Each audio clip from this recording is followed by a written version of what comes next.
সাফ অনূর্ধ্ব-20 ফুটবলের রাজত্ব ধরে রেখেছে বাংলাদেশ। 2024 সালের পর 2026 সালেও জিতল শিরোপা। মালদ্বীপের মালে জাতীয় স্টেডিয়ামে টাইব্রেকারে ভারতকে 4-3 ব্যবধানে হারিয়ে অপরাজিত চ্যাম্পিয়ন হয় বাংলাদেশ। মাঠের এই সাফল্যে একক কোনো বীরত্বের চেয়ে দলীয় সংহতি বড় হয়ে উঠলেও পুরো টুর্নামেন্টে আলো কেড়েছেন যুক্তরাষ্ট্র প্রবাসী ফুটবলার রোনান সুলিভান। 12 নম্বর জার্সি গায়ে জড়ালেও মাঠের পারফরমেন্সে তিনি ছিলেন খাঁটি নাম্বার 9 এবং খেলেছেনও সেই পজিশনেই। বাংলাদেশের সাফল্যের এই পথচলা মোটেও মসৃণ ছিল না। গত 28 জানুয়ারি যশোরের শামসুল হক একাডেমিতে শুরু হওয়া প্রাথমিক ক্যাম্প চলে 14 ফেব্রুয়ারি পর্যন্ত। এরপর প্রিমিয়ার লিগের ব্যস্ততায় মাঝপথে 1 মাসের বিরতি পড়ে। দলের বেশিরভাগ ফুটবলারই ঘরোয়া লিগের শীর্ষ দলগুলোতে খেলছেন। গোলকিপার মাহিন, মিডফিল্ডার কামাল ঢাকা মোহামেডানে, centre back Yusuf, midfielder Chandan Bashundhara কিংসে, সেন্টার ব্যাক ও অধিনায়ক মিঠু ও লেফট উইঙ্গার মোর্শেদ ফর্টিস এফটিতে, মিডফিল্ডার ফয়সাল আর ফরওয়ার্ড মানিক পিডব্লিউডিতে, সেন্টার ব্যাক রিয়াদ ঢাকা আবাহনীতে খেলেন। গত 16 মার্চ আবার শুরু হয় ক্যাম্প। ঢাকা আবাহনীর বিপক্ষে প্রস্তুতি ম্যাচে জয়ের পর 18 মার্চ ক্যাম্পে যোগ দেন সুলিভান ভাইরা। মাত্র কয়েকদিনের অনুশীলনে নিজেকে মানিয়ে নিয়ে রোনান বুঝিয়ে দেন তিনি বিশেষ কিছুর জন্যই এসেছেন।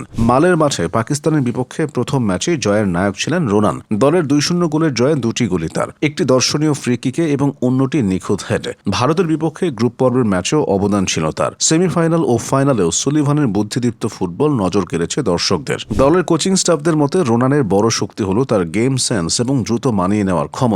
নানি বাংলাদেশি হওয়ার সুবাদে বাংলাদেশের পাসপোর্ট পাওয়া এই তরুণের মধ্যে দেশের প্রতি টান চোখে পড়ার মতো। প্রতিটি গোলের পর লাল সবুজ পতাকা নিয়ে তার উল্লাস ছিল অকৃত্রিম। ফুটবল বোদ্ধাদের বিশ্বাস, রোনানকে সঠিকভাবে পরিচর্যা করতে পারলে বাংলাদেশ জাতীয় দলের নাম্বার 9 বা স্ট্রাইকার সংকটের দীর্ঘমেয়াদী সমাধান মিলতে পারে। সহকারী কোচ আকবর হোসেন রিদন বলেন, পরিচর্যা করতে পারলে বাংলাদেশের নাম্বার 9 সংকট সে দূর করতে পারবে। একটা দেশে প্রথম এসেই ওর মধ্যে যে দেশাত্মবোধ দেখেছি তা অসাধারণ। গেম সেন্স খুব ভালো, সহজেই সবকিছু বুঝতে পারে। সত্যি বলতে কারো মধ্যে দেশাত্মবোধ থাকলে খুব বেশি কোচিং লাগে না। শুধু রোনান নন, ইংল্যান্ড প্রবাসী ইব্রাহিম নেওয়াজও সম্ভাবনাময় ফুটবলার। সাফ অনূর্ধ্ব-20 টুর্নামেন্টে শুধু প্রথম ম্যাচটা খেলেন। ফিটনেস সমস্যা ছিল তার কিছুটা, টেকনিক্যালি খুব ভালো। রিদন বলেন, ইব্রাহিম নেওয়াজের গেম নলেজ অত্যন্ত উঁচুমানের। বয়স ভিত্তিক ক্যাম্পে তাদের আরও আগে আনা গেলে আরও ভালো ফল পাওয়া যাবে। সুলিভানের ভাই ডেকলান ফাইনাল সহ 2টি ম্যাচে বদলি হিসেবে মাঠে নেমে নিজের প্রতিভার স্বাক্ষর রেখেছেন। টিম ম্যানেজমেন্টের প্রত্যাশা, আগামীতে এসব প্রবাসী ফুটবলারকে আরও আগে থেকে ক্যাম্পে যুক্ত করতে পারলে